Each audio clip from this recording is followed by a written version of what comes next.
最近在網絡上看到好多人在討論最近好紅嘅、好出名嘅曹椒娃電影，變阿婆嘅情書。我看到好多人感動，好多人覺得看到好爽啊！我知道。不過我在那邊咧，愛呼籲大家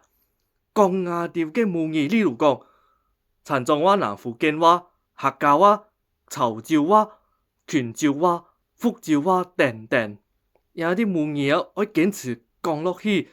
同亞啲嘅木卡人從淺唱，同亞啲嘅隔離鄰舍同任何唐人而見到面，一開口就講亞調嘅母語，講亞調嘅母語係亞調嘅社會責任來嘅，亞調要堅持講落去，所以呢個社會一直通用亞調嘅母語，按用咧亞調嘅母語就做得發展落去嘛。以後講嘢嘅新聞就唔曉講華北語咩？網絡上人看到很多華北語嘅影片啦，以後講其他啲唔曉講，在學堂都要教，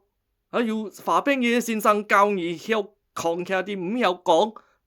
希望咧曹椒娃電影係帶動到數碼唐人講母語嘅潮流啦。